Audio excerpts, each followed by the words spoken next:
Así inicia noticia en profundidad. Un placer acompañarles. Soy Tatiana Pérez y les saludo desde nuestra sede central en Caracas, en Venezuela. A partir de este momento, en la próxima hora, tenemos 3 temas que son noticia. Aquí están en titulares en Noticia Ecuador. Lluvia de candidaturas a la presidencia del país. Son 19 binomios inscritos para competir por la primera magistratura en un escenario particular. 18 contra 1, y ese 1 es la fórmula Arauz Correa. ¿Quiénes quieren esta contienda? ¿Cuáles son las sorpresas? Vamos a verlo. En Noticia Colombia, en el titular, las masacres enlutan al país. En las últimas 72 horas se han registrado 4, en lo que va de este año 45. Aunque el gobierno del presidente Duque las califica como homicidios colectivos, cambiar el nombre no altera esta cruda realidad. ¿Qué pasa en Colombia? Buscamos respuestas. Y en Noticia Argentina, el pasado fin de semana se cumplieron 48 años de la masacre de Trelew. En la madrugada del 22 de agosto de 1972, 16 presos políticos fueron ejecutados por integrantes de la Armada en sus celdas. El delito fue calificado como crimen de lesa humanidad, pero aún falta mucho camino por verdad y justicia. ¿En qué va este proceso? Vamos a verlo. En Noticia Casi comienza. Bienvenidos, bienvenidas.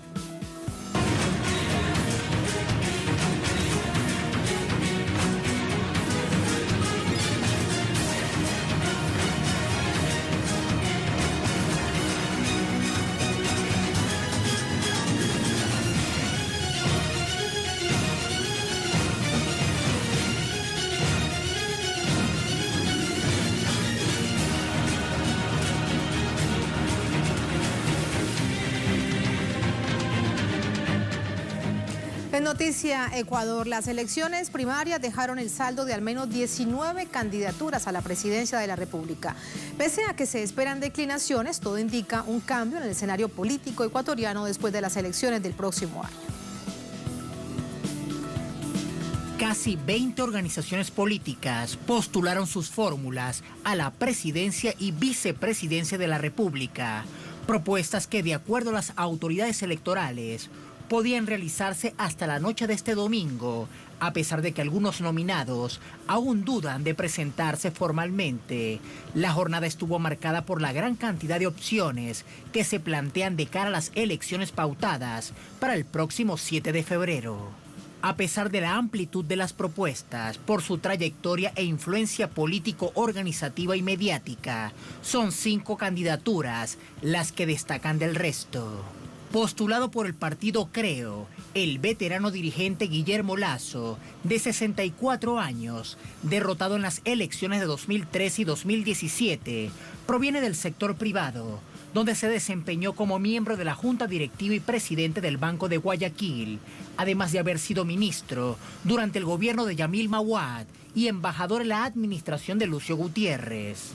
Por su parte, el partido político denominado Justicia Social inscribió la candidatura de Fabricio Correa, ingeniero mecánico de 61 años, conocido por los escándalos de corrupción durante la presidencia de su hermano, el expresidente Rafael Correa, quien lo acusó de haber utilizado su parentesco sin su consentimiento para beneficiarse de los recursos públicos del Estado. A pesar de los lazos familiares, Fabricio y Rafael Correa rompieron su relación personal y familiar desde 2009. El movimiento Democracia Sí postuló a Wilson Gustavo Larrea, de 64 años. Este disidente del correísmo fue ministro de Gobierno y Policía en el primer año de gestión de Rafael Correa y en 2008 dirigió el Ministerio de Seguridad y Externa. No obstante, rompió con el correísmo y ha sido uno de los adversarios más visibles de la Revolución Ciudadana de Rafael Correa. Por otro lado, el coronel retirado e ingeniero de profesión Lucio Gutiérrez fue propuesto por el partido Sociedad Patriótica, de 63 años. Fue presidente del país entre 2002 y 2005, cuando se vio obligado a renunciar debido a las protestas ciudadanas que exigieron su renuncia por haber impulsado la destitución de la Corte Suprema de Justicia y los numerosos casos de corrupción que salpicaron a altos funcionarios de su gobierno. Finalmente, se oficializó la candidatura del candidato Andrés Arauz, quien estudió Ciencias Económicas y Matemáticas en la Universidad de Michigan y posee un máster en Economía del Desarrollo por la Facultad Latinoamericana de Ciencias Sociales. Arauz se desempeñó como asesor de política financiera del Ministerio de Coordinación de Política Económica entre 2007 y 2009, cuando pasó al Banco Central del Ecuador, institución de la que fue director general bancario entre 2011 y 2013.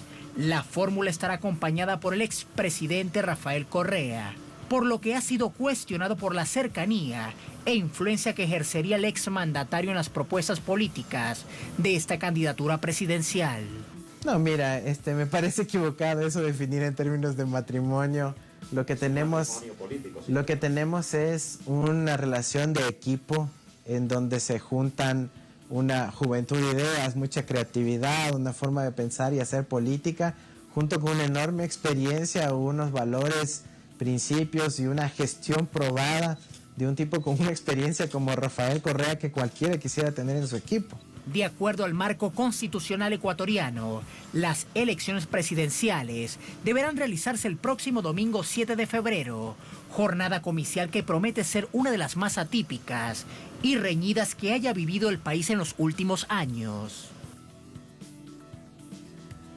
Este es el panorama que deja cuando, según las autoridades electorales, se vencía el plazo las 12 de la noche de este domingo.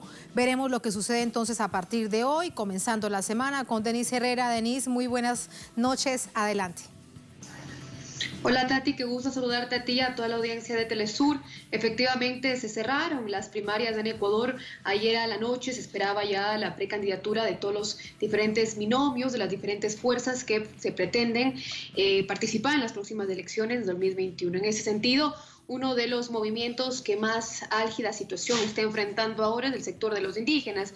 Recordemos que uno de los mayores líderes que tuvo representación durante las movilizaciones de octubre fue el dirigente del movimiento indígena y campesino de Cotopaxi, Leonidas Issa. Sin embargo, tuvo que retirar su precandidatura debido a las divergencias que hay internamente en Pachacutic. Inclusive ahora el precandidato a la presidencia, Yacu Pérez, actual prefecto de la SUAY, no ha comunicado hasta ahora su binomio. Si bien en un inicio confirmó y dijo hasta el día de ayer que sería Larisa Marangoni, un hombre que generó mucho revuelo dentro de las dirigencias indígenas por su apego a la derecha, además de un sinfín de críticas que justamente se realizó durante las manifestaciones de octubre. En ese sentido también, Tati, lo que mencionaba el informe, son 19 binomios presidenciales, algo histórico en el Ecuador, pero importante señalar que normalmente en todos los discursos que se puede escuchar de estos binomios apuntan en contra de alguien en particular, que es la imagen del expresidente Rafael Correa.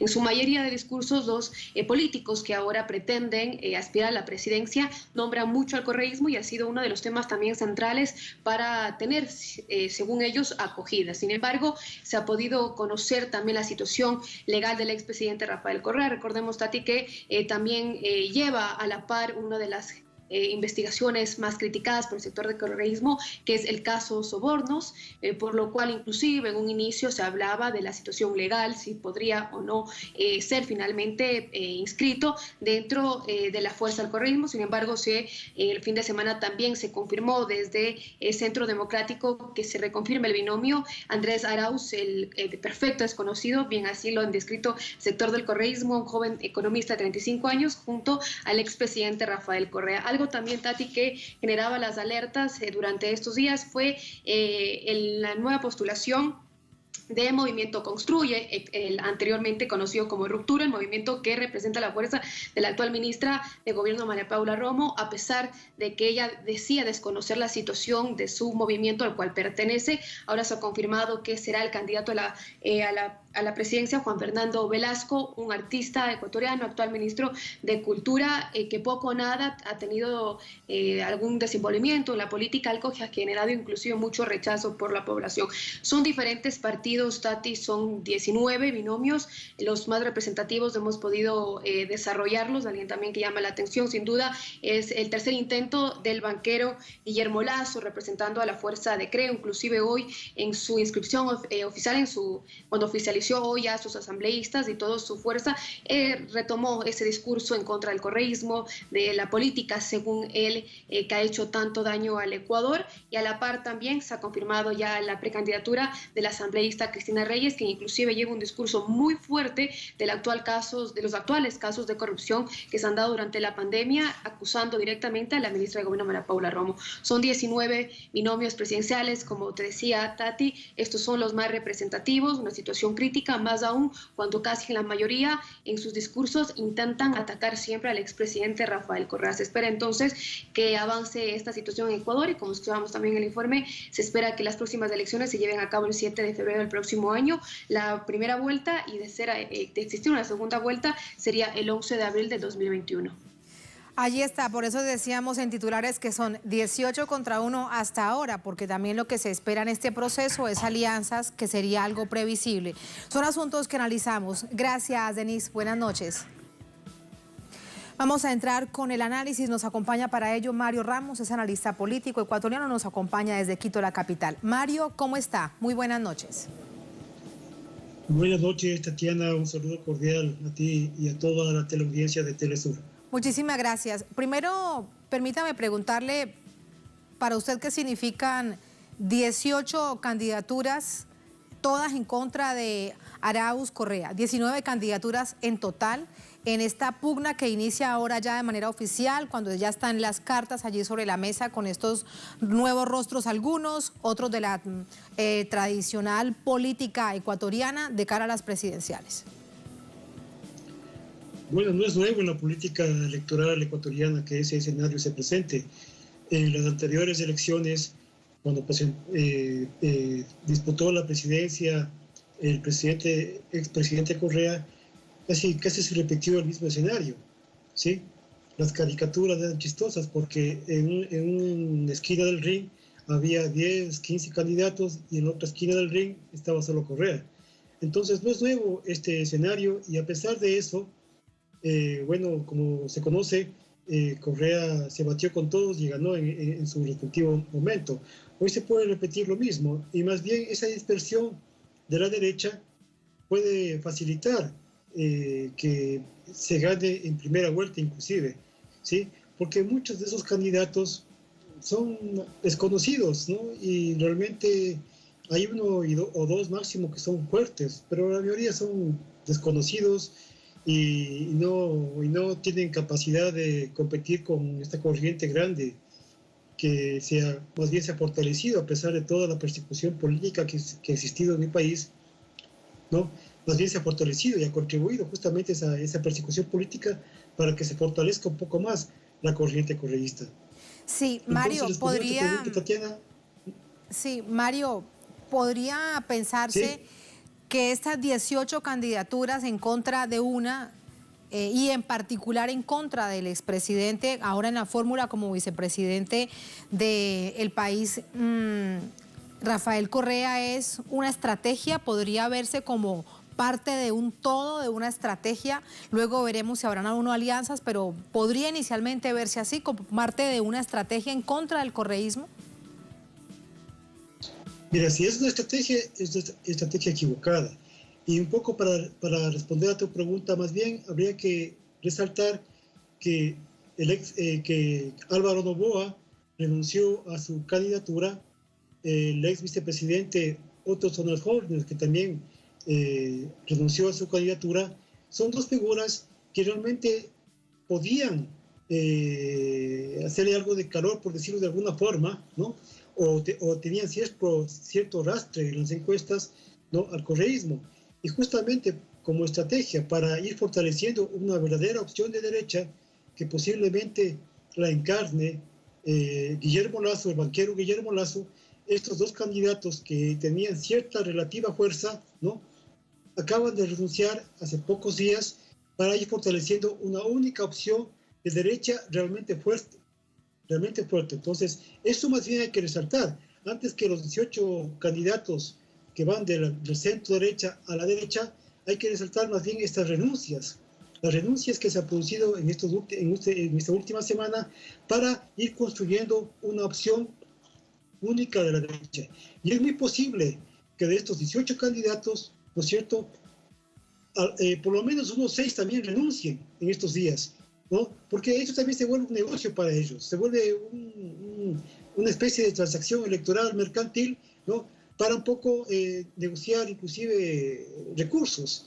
Entonces, es muy posible que estos 18 queden unos Mario, 10, 12. Eso que usted dice sí podría incluso ser una explicación en términos coyunturales, porque, por ejemplo, ¿por qué, con qué fuerza política, conociendo muy bien cómo fue su gobierno, cómo salió, los casos de corrupción, etcétera, etcétera, de Lucio Gutiérrez?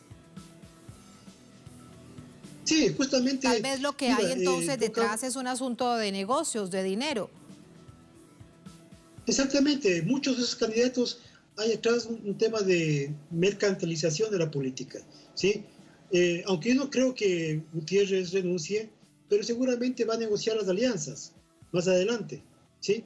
En la segunda vuelta, si el correísmo no logra ganar en la primera vuelta, lo más seguro es que los que se mantengan en esta carrera para la primera vuelta seguramente van a negociar su alianza en la segunda vuelta. Y claro, ahí sí van a juntarse toditos contra el correísmo, si es que el correísmo no logra ganar en primera vuelta.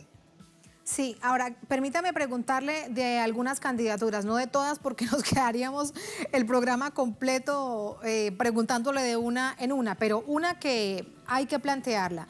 El candidato que dicen está clarísimo del presidente Lenín Moreno, Juan Fernando Velasco, el cantante que es el ministro de Cultura.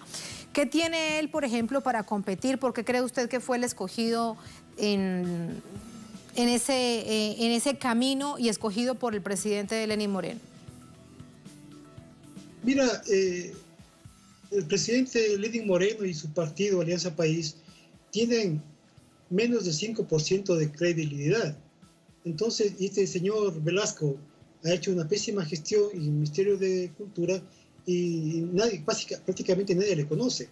Entonces, él también entra en ese marco de la negociación, ¿no? Y tratar de que estos partidos, por cuestiones formales y por cuestiones legales, tengan algún nivel de participación en este proceso electoral para que no acaben de desaparecer.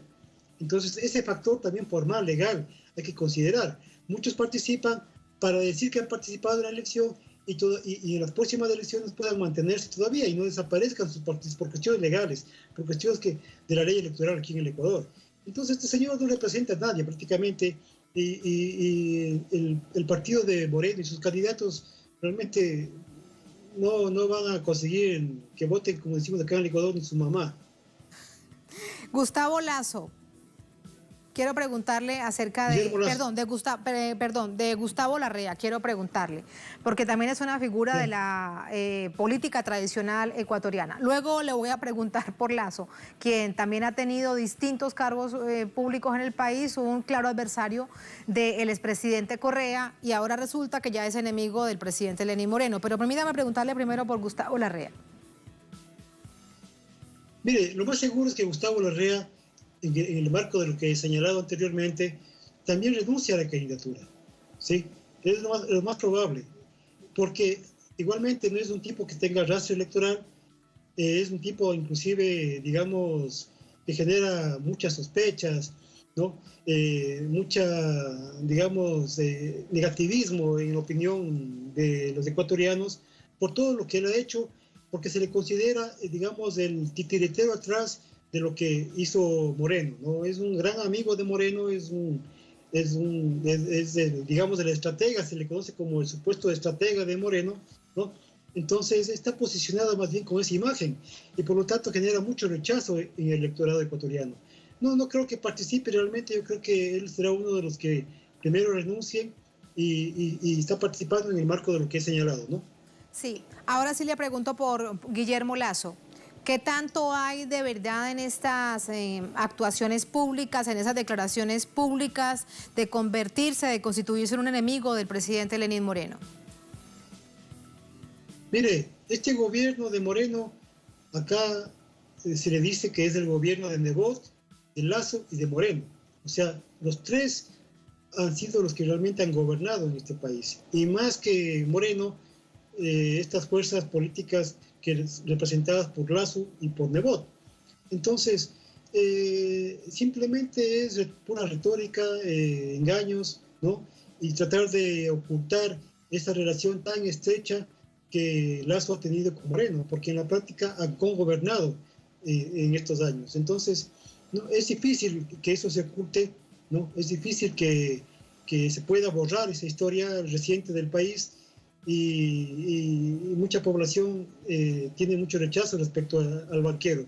Mucho más que, por ejemplo, en estos días en redes sociales se está feriando, se está regalando el Banco del Pacífico, que es un banco público, es un banco del Estado, y hay el rumor de que es justamente Guillermo Lasso el que está comprando ese banco. Entonces eso genera aún mucho más rechazo en la gente en el Ecuador, porque lastimosamente en este proceso neoliberal que hemos vivido estos años, en este marco se está vendiendo a precio de gallina enferma, ¿no? Estos bienes públicos. Sí, para despedirte, Mario, ¿por quién crees que se decantará cuando comiencen las alianzas? ¿Esperarán que funcionen las encuestas, que les hagan un milagro, que haya una masiva acción en medios de comunicación? ¿De qué dependerá todo esto? Mira, si es que hay unas elecciones verdaderamente transparentes, ¿sí? Todas las encuestas indican que va a ganar el correísmo, que va a ganar Andrés Arauz. Todas las encuestas indican eso. Por más que se junten 20 o 30 contra ellos, la gente va a votar por el correísmo. Sí, entonces, pero no me refería a eso, está clarísimo, todas las encuestas lo dicen, me refiero a todos los contendores de la fórmula Arauz-Correa, hacia dónde se decantarán, si comenzaremos a ver las alianzas, si por ejemplo al final de cuentas el candidato será Guillermo Lasso. Sí, mira, con las renuncias que yo te mencioné anteriormente, que fueron bastante llamativas, ¿no? Todo indica hasta el momento, puede ser que haya sorpresas en estos días, pocos días que falta para que se inscriban definitivamente las candidaturas.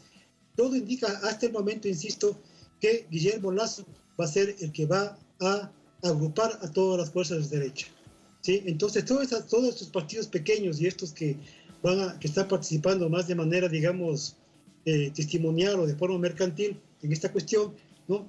Van a aliarse con Guillermo Lasso. La mayoría, todos mejor dicho, ¿no? Y para variar, como ha sucedido en otras leyes electorales, las anteriores que te mencioné, el correísmo se enfrentará solito con todas ellas. Muchísimas gracias, Mario, por este análisis. Por ahora, así están las cosas, le hacemos seguimiento permanente y el análisis correspondiente. Gracias, muy buenas noches. Gracias a ti, Tatiana. Un saludo. Noches. Gracias. Así nos vamos a la primera pausa en esta emisión de Es Noticia. Volver en Noticia Colombia. Las masacres enlutan al país. En las últimas 72 horas se han registrado 4, en lo que va de este año 45. Aunque el gobierno del presidente Duque las califica como homicidios colectivos, cambiar el nombre no altera esta cruda realidad. ¿Qué pasa en Colombia? Buscamos respuestas al volver en Es Noticia.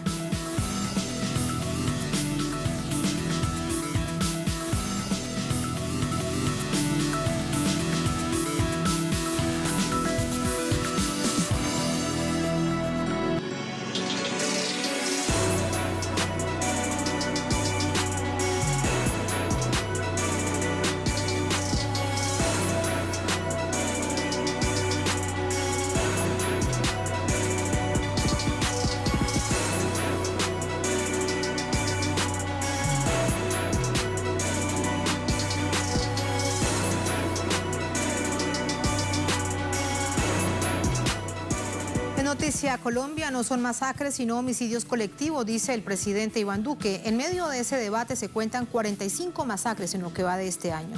El Ejecutivo asegura que enfrentará a grupos armados ilegales, pero lo primero que plantea es acelerar la erradicación forzada de cultivos de uso ilícito con un agente altamente nocivo para la salud humana y para la tierra. 4 masacres se sumaron este fin de semana al trágico panorama de Colombia. El viernes en la tarde se conoció el asesinato de 5 personas en el corregimiento El Caracol, departamento de Arauca.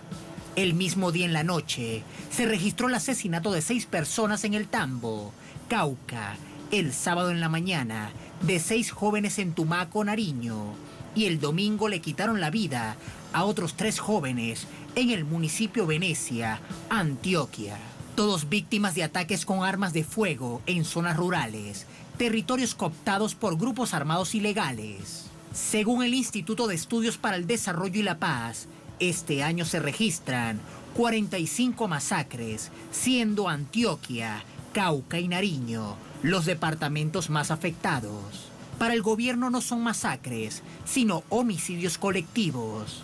El presidente Iván Duque presentó como un logro cifras comparativas.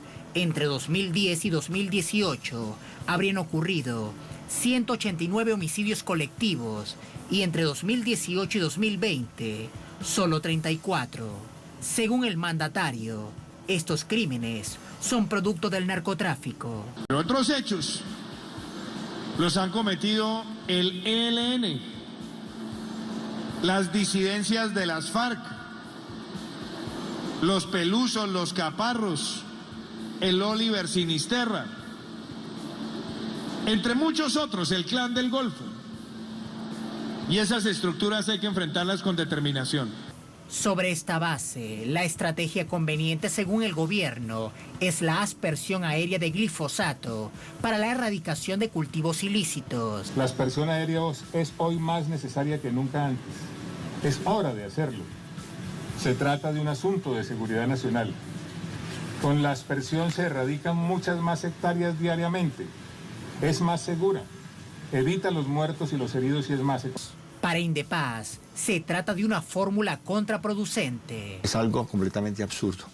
Lo que van a hacer es multiplicar los conflictos en los territorios, arrojar al hambre a más de 200.000 familias si cumplen las metas de este año de erradicación forzada y generar tensiones, convertir los territorios en lugar de territorios de solidaridad humana en territorios de guerra. En la frontera con Venezuela se están incrementando muchísimo los conflictos en la zona del Catatumbo, también en la zona de Arauca, y eso tiene que ver con una acción con daño desde la fuerza pública que está inventándose otra guerra, una guerra contra mafias, pero que le aplica las lógicas de la guerra antiterrorista. La aspersión de glifosato es además una medida que incumple con el punto de erradicación voluntaria del Acuerdo de Paz y que pone en riesgo a la población, siendo un herbicida clasificado como cancerígeno por organismos internacionales. Reacciones a esta hora desde Bogotá con nuestro corresponsal Hernán Tovar. Hola Hernán, buenas noches. Saludos Tatiana, muy buenas noches televidentes. Sí, efectivamente, pues ese discurso alejado de la realidad para algunos observadores, pues también lo está siguiendo el ministro de Defensa Carlos Gómez Trujillo, porque aduce que el término de masacres es utilizado por los medios de comunicación. Estos son homicidios colectivos. Algunos tuiteros y algunas informaciones de redes, inclusive trayendo como fuente la Oficina del Alto Comisionado para las Naciones Unidas, asegura que las masacres se han venido incrementando en el gobierno, precisamente de Iván Duque, a lo que han dicho que no es así los delegados del gobierno, de este gobierno. Le quiero darle unas cifras para dar contexto, Tatiana. Según estas fuentes, aseguran que en el 2017 hubo 11 masacres, 2018 20, 2019 36, ya en el gobierno de Iván Duque. Y en lo que va del año ya son 45. Pero también hay otra cosa que analizar y aseguran los analistas, y es que a partir de estos asesinatos se ha estado relacionando con, por lo menos en la última masacre cometida en Venecia, en el departamento de Antioquia, que pudo haber estado relacionado este hecho con el microtráfico y con el narcotráfico. Pequeños cabecillas del narcotráfico que tienen sus disputas internas, ¿no? Y que esto habría provocado esa masacre. Y lo relacionan con el narcotráfico. Inclusive ya se han creado comisiones de investigación, policía, ejército también, para que hagan presencia en las zonas y den cuenta de esta situación. A partir de esto, pues el gobierno, como ustedes muy bien lo decían, ha implementado una estrategia de persecución al narcotráfico. Y lo que quiere implementar es, lo más pronto posible, las fumigaciones aéreas con glifosato. Ya hemos visto que las erradicaciones forzadas que ha venido desarrollando el gobierno con la policía antinarcóticos y con el ejército, lo que ha llevado es violencia a los territorios. Hemos visto las denuncias de los campesinos heridos, asesinados, aseguran, por parte del ejército que llega violentamente a realizar estos procedimientos. Con esta situación de volver a reactivar las aspersiones aéreas con glifosato, pues se llevará más violencia a los territorios. Sus cultivos de pan coger, aseguran los campesinos, pues serán arrasados una vez más. Y las consecuencias de salud que esto tiene. Una realidad que aseguran algunos observadores, lo que traerá es violencia y más violencia a las regiones. Aquí, el que queda en medio de este conflicto, una política antinarcóticos promovida por los Estados Unidos, y queda en medio el campesino, el que no tiene otra opción más que cultivar coca o marihuana para su subsistencia. Es allí él el que va a resultar perjudicado por esta política. Aseguran que no van a ser los peces gordos los que van a ser perseguidos ni atrapados, es el campesino el que se está viendo inmiscuido en medio de esta guerra. Así que bastante preocupante la situación de ahora en adelante, inclusive con esta fumigación y con esta persecución a los campesinos, una persecución estatal, aseguran Tatiana y televidentes.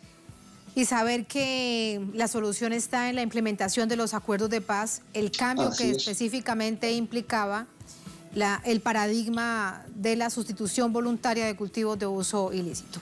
Gracias, Hernán. Asuntos que analizamos de inmediato. Muy buenas noches. Vamos a conversar con el profesor Carlos Medina Gallego, es analista político, experto en temas de paz y guerra de Colombia, es profesor de la Universidad Nacional de Colombia, nos acompaña desde Bogotá. Profesor Medina, muy buenas noches, ¿cómo está? Tatiana, muy buenas noches para vos y para todos los amigos de Telesur en el continente y en el mundo. Muchísimas gracias. Primero, permítame preguntarle algo, si hay de pronto un asunto técnico que no tenga que ver necesariamente con la política, que el presidente Duque y que además un ministro de la Defensa lo secunde, diciendo que no se trata de masacres, sino de homicidios colectivos. ¿Existe algo técnico en el derecho internacional humanitario, que permita cambiar el concepto para tratar de entender por qué es que asumen una estrategia de esas? No. Es una postura que ha tenido este gobierno y que viene del gobierno también del presidente Álvaro Uribe Vélez, de cambiarle la denominación a las cosas para resignificarlas en el contexto de sus propósitos del ejercicio del poder político desde el universo que ellos contemplan, la vía nacional, que es la derecha. Recordemos que el conflicto armado desapareció bajo el señalamiento de amenaza terrorista, y esto tiene unas implicaciones desde luego en el campo del derecho internacional y el tratamiento jurídico y legal que se pueden dar a los conflictos armados, cuando se entiende que los conflictos armados se dan con actores que tienen una connotación política, y el terrorismo tiene otro tipo de tratamiento en la legislación internacional. El derecho internacional humanitario ha señalado de que una masacre es un asesinato que se produce de más de 3 personas, de 3 a 5, de 3 a 7, de más de 3 personas es una masacre.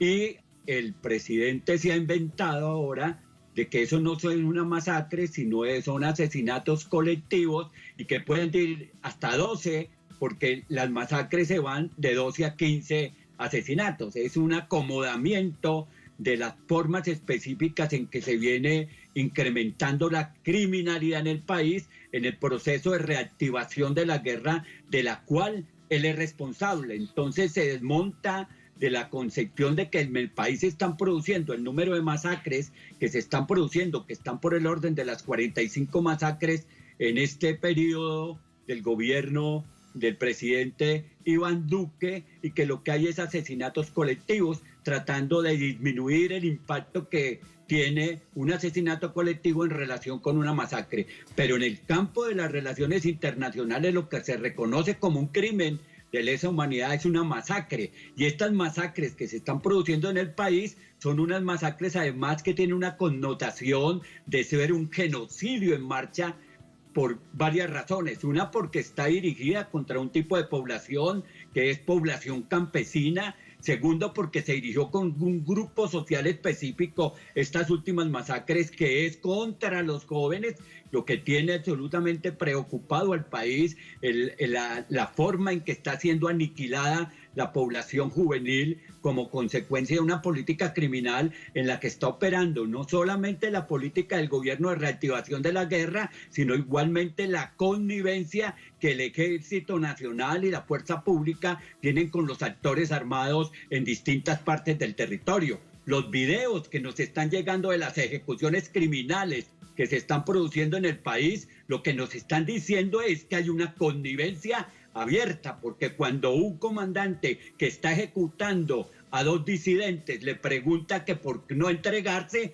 ese no entregarse ¿a quién? No entregarse a la fuerza pública, no entregarse al Estado, no entregarse a los paramilitares. Desde luego hay una connivencia en los territorios donde la fuerza pública, las fuerzas militares están operando con grupos paramilitares para construir una situación de terror en los territorios y obligar a unos fenómenos que son propios del ejercicio de la violencia, como el desplazamiento forzado que se están produciendo en distintas partes del territorio. Sí, el profesor discurso Medina, justificativo que tiene el gobierno, sí, Tatiana. Sí, permítame, le planteo en esta reflexión que usted hace varios asuntos. Uno, el presidente Iván Duque, además quienes lo acompañan, dicen que estos asesinatos, estas masacres, la mayoría, bien recuerda usted de las últimas, se tratan de jovencitos, algunos adolescentes, tienen directa relación con el narcotráfico. Se interpreta entonces, incluso hacia afuera de Colombia, que todos estos jovencitos que han caído producto de estos asesinatos tienen algo que ver con el narcotráfico. ¿Dónde están las investigaciones? ¿Por qué el nivel de apresuramiento para plantear un calificativo de estos? Es una política de justificación de la criminalidad que conduce inevitablemente a que estos asesinatos se queden en la impunidad. En los territorios en que se está produciendo estos crímenes, indiscutiblemente hay actividad del narcotráfico, pero esa actividad del narcotráfico está siendo manejada de una manera irresponsable por el gobierno por fuera de lo acordado en el proceso de paz con las FARC.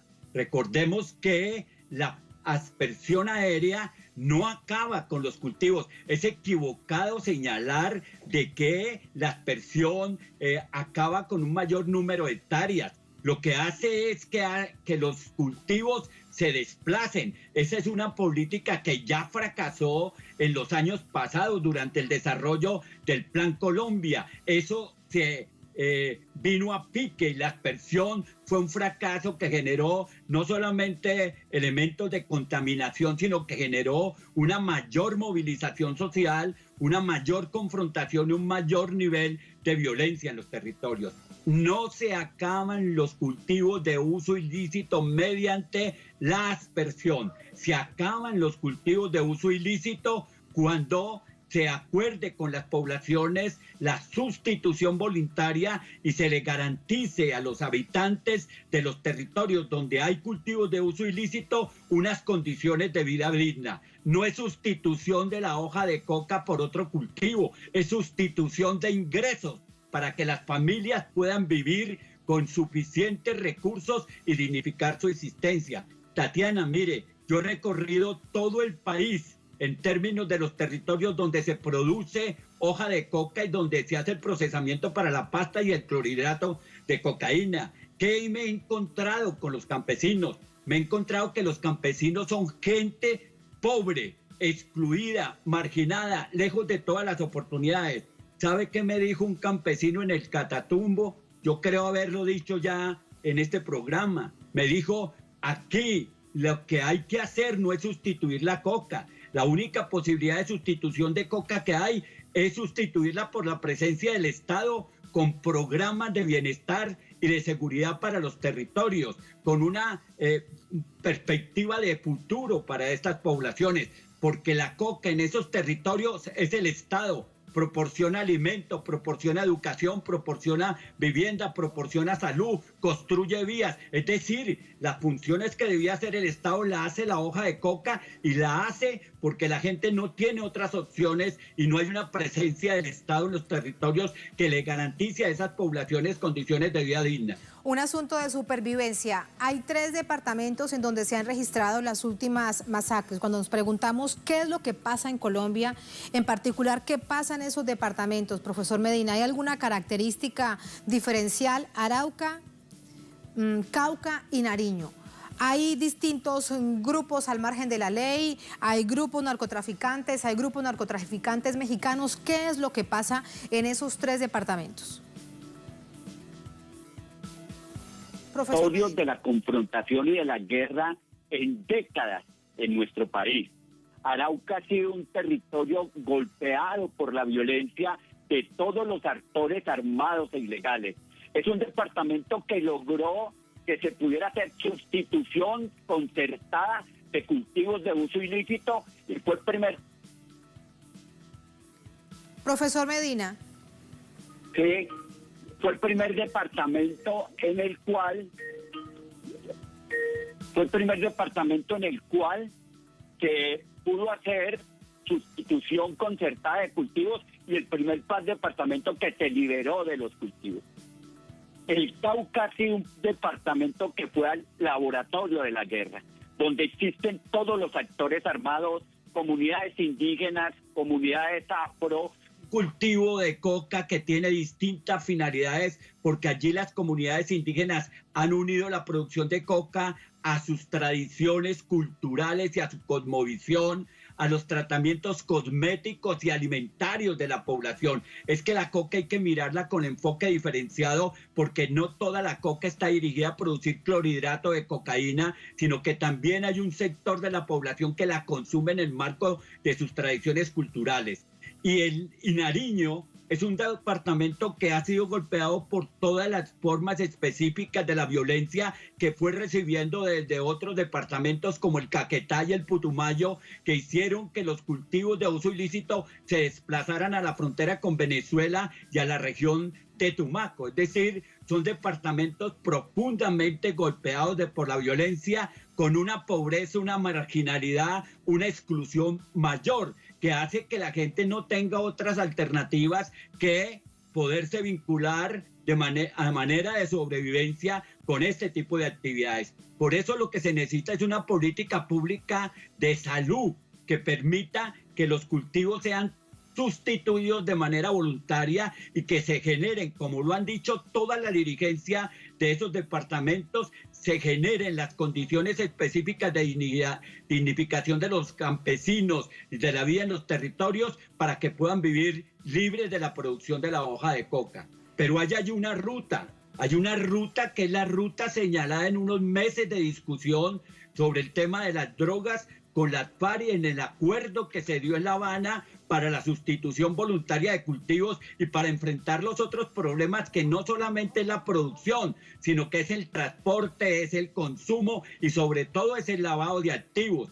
Y se ha empresarializado la producción de la hoja de coca. Es que ahí están vinculados productores de toda naturaleza, incluyendo empresarios nacionales que han estado articulados a la forma del gobierno y a las funciones de los cargos públicos. Allí está el embajador en el Uruguay, que se le encuentra un laboratorio en su finca a 40 minutos de Bogotá. Estas situaciones más otras situaciones que se han presentado al interior del gobierno del presidente Iván Duque y de las indicaciones que se han hecho de estar aliado con sectores del narcotráfico, con lavadores de activos, es muy importante tomarla en cuenta, porque eso hace que la situación se enrarezca mucho más de lo que está enrarecida en este momento con los procesos políticos y los altísimos niveles de polarización que ha producido la captura del expresidente Álvaro Uribe Vélez. Sí, con esto lo despido, profesor, y que además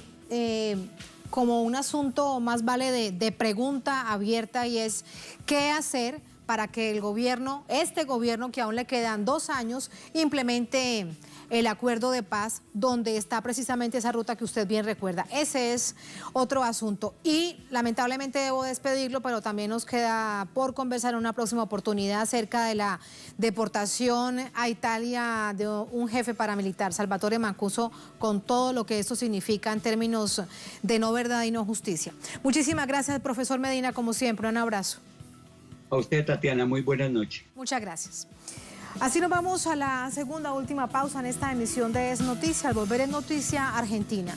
El pasado fin de semana se cumplieron 48 años de la masacre de Trelew. En la madrugada del 22 de agosto de 1972, 16 presos políticos fueron ejecutados por integrantes de la Armada en sus celdas en una base naval. El delito fue calificado como crimen de lesa humanidad, pero aún falta mucho camino por verdad y justicia. ¿En qué va el proceso? Vamos a verlo al volver en Es Noticia.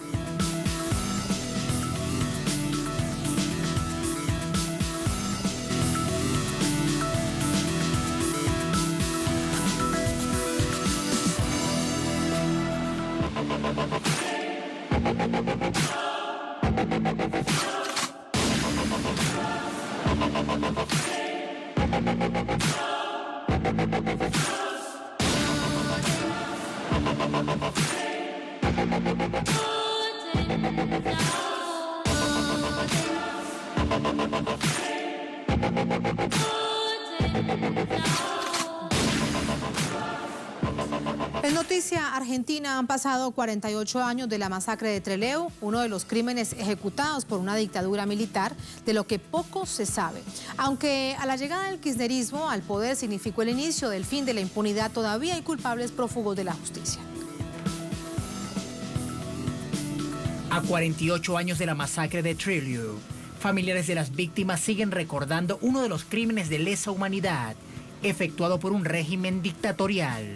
Fue el 22 de agosto de 1972, en la dictadura encabezada por el general Alejandro Agustín Lanusse. Esa noche asesinaron a 16 presos políticos detenidos en la base aeronaval Almirante Saar, en Trelew. Fueron ejecutados por integrantes de la Armada Argentina. Los masacrados eran militantes de movimientos sociales y organizaciones político-militares que habían logrado fugarse de la unidad penitenciaria de Rawson. Ante la imposibilidad de escapar del país, se entregaron a las Fuerzas Armadas y fusilados en sus celdas. Otros 3 sobrevivieron para contar los hechos, aunque posteriormente fueron desaparecidos durante la última dictadura. Las víctimas: Carlos Astudillo, Rubén Bonet, Eduardo Capello, Mario Delfino, Carlos del Rey, Alfredo Cohn, Clarisa Lía Place, Susana Lesgard, José Mena, Miguel Polti, Mariano Pujadas, María Angélica Sabelli, Humberto Suárez, Humberto Toshi, Jorge Ulla y Ana Villarreal de Santucho.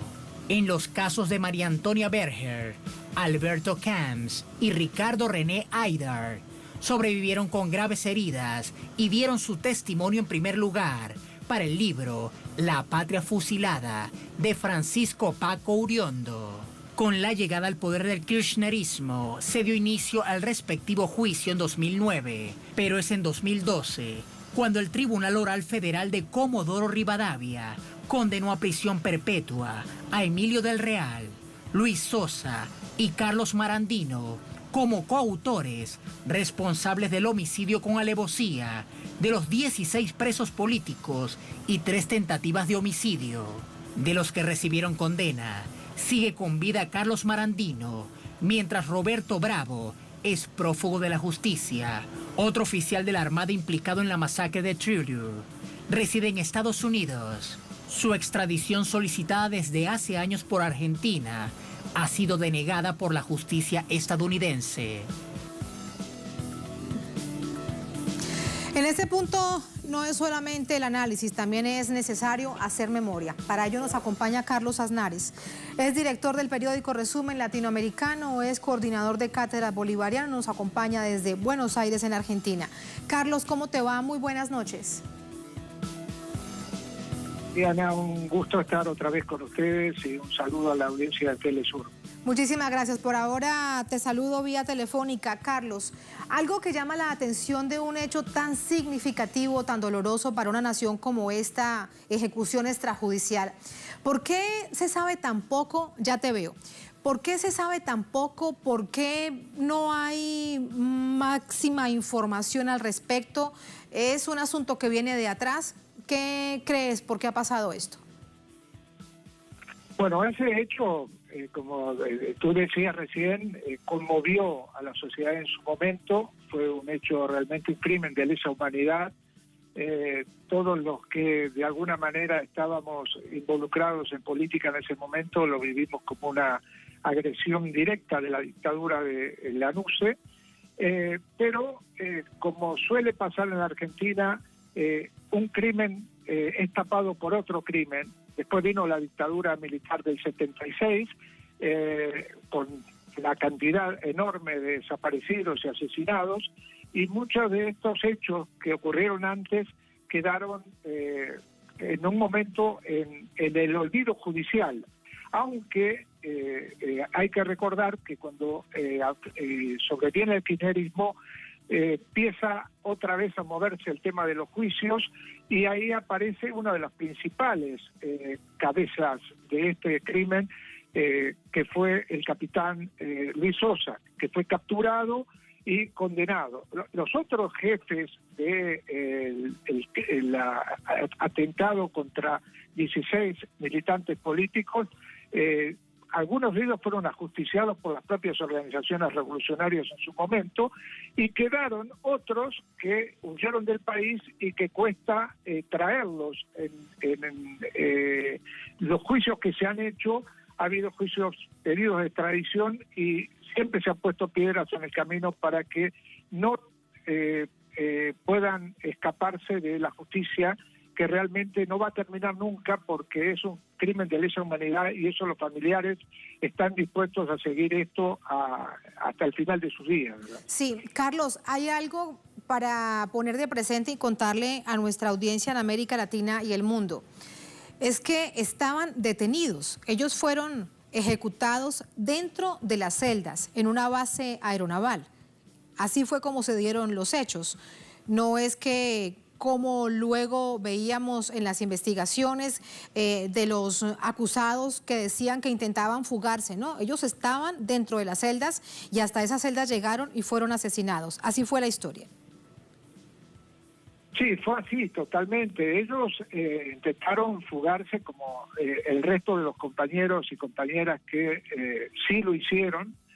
Varios de ellos jefes de las organizaciones político-militares de ese momento, pero estos que lograron sobrevivir, se les inventó un intento de fuga y suerte que quedó con vida un grupo de ellos, 3 de esos militantes, que fueron los que pudieron contar que los mataron a sangre fría, directamente empezaron a tirarles. Y es el caso todavía muy nombrado de María Antonia Berger, que escribió con su propia sangre, nos están asesinando.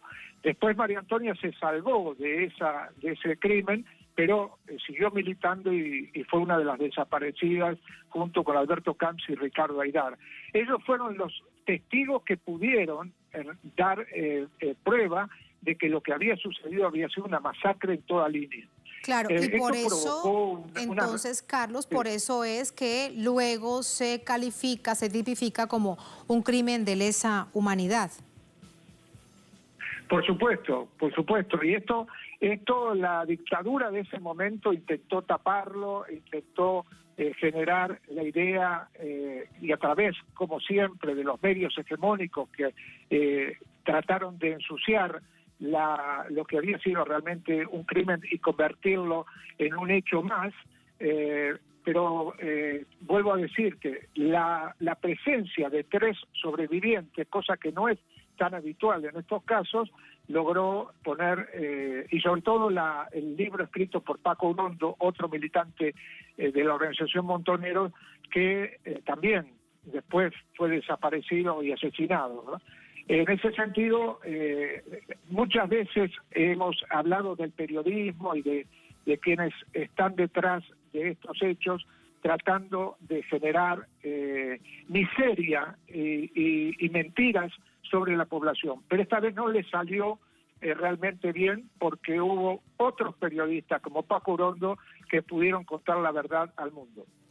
Y que por todos esos hechos no se hizo absolutamente invisible. Es además por eso también importante hoy recordarlo, porque se conmemoraban los 48 años este fin de semana. En un artículo que escribiste, Carlos, para Resumen Latinoamericano, hablas que estas ejecuciones extrajudiciales, esta masacre fue un punto de inflexión de lo que vendría después en términos de dictadura, para hasta dónde podrían llegar. Quiero pedirte que nos expliques esto. Sí, porque nosotros estábamos acostumbrados ya a desapariciones. Hubo desapariciones de militantes mucho antes de la dictadura del 76. Recordamos que el primer desaparecido de esa época previa se llamaba Felipe Vallese y fue un obrero metalúrgico. Después vinieron varios militantes populares. Pero no se había dado, desde los bombardeos de Plaza de Mayo en el 55, un hecho de tanta violencia y tan a la luz de todo el mundo. Lo pudo ver todo el mundo. Esos militantes se rindieron en el aeropuerto de Trelew, entregaron sus armas, fueron conducidos a una base naval y allí, pocos días después, fueron fusilados.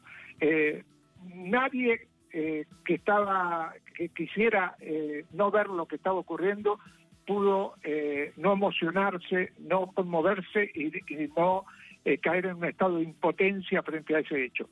Pero después eso abrió la puerta a otros crímenes similares que ocurrieron con mucha más fuerza en la época de la dictadura militar. Nosotros, los que militábamos en esa época en organizaciones políticas y político-militares, yo me enorgullezco de haber sido militante montonero en esa época, sabíamos que lo que se había abierto en Trelew iba a ser la sucesión de hechos que íbamos a sufrir posteriormente cuando la dictadura del 76 tomara posesión de sus cargos los militares y nos juraran la muerte. Porque hubo un militar, el general Arguindegui, que le dijo a compañeros nuestros en su momento, ustedes no saben todavía lo que les puede llegar a pasar cuando nos pongamos en serio a perseguirlo. Y lo cumplieron.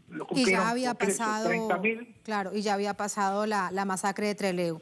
Carlos, ¿cómo te salvaste? ¿Qué fue lo que pasó para que hoy seas además testigo de excepción de esta historia? Por fortuna para todos nosotros. Mira, sí, yo terminé mi militancia en la Argentina en la agencia ANCLA, en la agencia clandestina de noticias con Rodolfo Walsh, y otros compañeros y compañeras, algunos murieron, otros sobrevivimos 3 porque a Rodolfo lo mataron, a Walsh lo mataron, lo asesinaron estos mismos asesinos de la Marina que mataron a nuestros compañeros en Trelew, y después salí al exilio y me salvé si tengo que decir por qué me salvé, te diría que me salvé de casualidad, como muchos otros que ni habían militado, murieron igual porque no respetaban a nadie. O sea, entraban en una casa y mataban a toda una familia y a veces se salvaba uno o dos para contar el hecho, pero era todo cuestión del destino. No había protección que pudiera frente a estos criminales seriales. Muchos de ellos todavía están sueltos, por eso los familiares y todos nosotros los que seguimos teniendo memoria, los buscamos y esperemos que los podamos sentar en un tribunal algún día para que paguen con cárcel. Porque nosotros, como las Madres de Plaza de Mayo, la militancia política argentina no es rencorosa en el sentido de lo que son ellos. Ellos nos matarían de vuelta. Nosotros queremos que los juzgue un tribunal. Sí, que se haga justicia, pero también además algo importante y es que se diga la verdad. Carlos, en todo este proceso que bien recordamos que abría ese capítulo el kirchnerismo, hace mucha falta de verdad. Se ha avanzado, pareciese, además te lo pregunto con esa reflexión, quiero despedirte, más en términos de justicia que de verdad, porque se niegan a hablar los militares involucrados. Hicieron un pacto de silencio, lo han hecho, salvo algunos que han roto ese pacto, pero en general han hecho un pacto de silencio para no contar las barbaridades que hicieron. Y algunos se han suicidado en la cárcel precisamente por las presiones que recibieron de los que estaban afuera para que no hablaran y prefirieron suicidarse a no contar lo que hicieron con los cuerpos de nuestros compañeros y compañeras. Carlos, por ayudarnos a recordar este hecho, es importante siempre hacer memoria para que la historia no se repita, pero también saber qué pasa en adelante sobre justicia. Muchísimas gracias, Carlos. Buenas noches. Un abrazo. Un abrazo, gracias, Carlos. Gracias a ustedes por habernos acompañado. Ponemos punto final a esta emisión de Noticia durante esta jornada. Otro hecho fue noticia. Con eso los dejamos. Hasta mañana.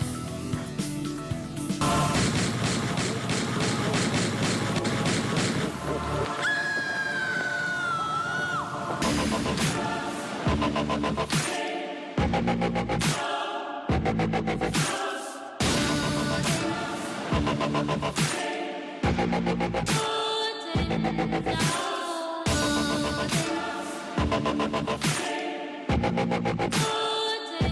day.